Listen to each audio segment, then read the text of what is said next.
TNI Polri pernah terlibat dalam politik Indonesia, tepatnya saat masih bernama ABRI pada era Orde Lama. Mereka punya peran di dalam pemerintahan, sekaligus boleh memilih partai politik yang berbeda.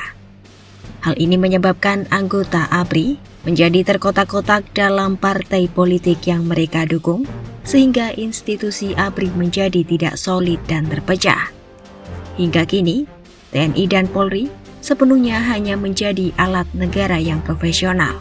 Lantas, mengapa TNI dan Polri harus netral pada penyelenggaraan pemilu 2024? Pada masa Orde Baru, ABRI diberi jatah keanggotaan di parlemen, DPR, DPRD, dan MPR tanpa melalui pemilihan, melainkan pengangkatan.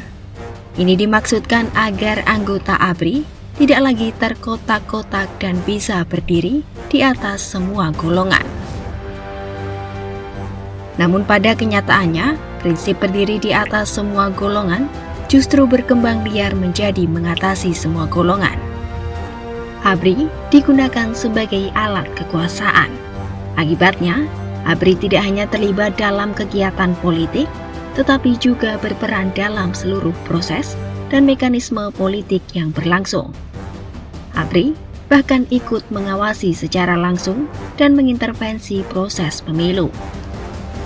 Untuk menyelesaikan masalah ini, keterlibatan tentara dan polisi dalam politik dikoreksi. Hak ABRI, yang kemudian dipisah menjadi TNI dan Polri, dalam berpolitik pun dicabut.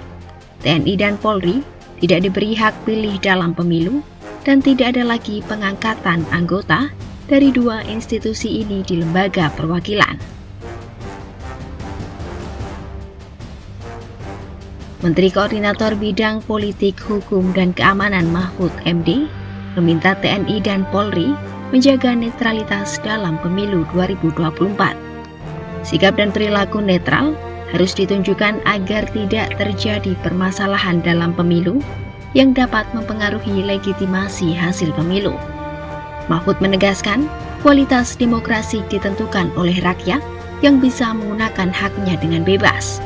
Selain itu, prosedur pelaksanaan pemilu juga dilakukan secara benar serta dapat dipertanggungjawabkan.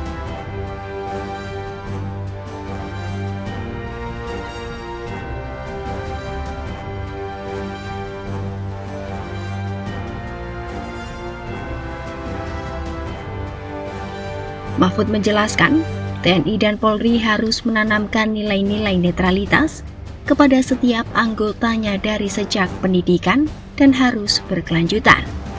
Mahfud juga meminta TNI dan Polri agar bersinergi dalam menjaga pemilu. Kualitas demokrasi akan terganggu jika TNI dan Polri terdapat kepentingan dengan partai politik dalam pemilu.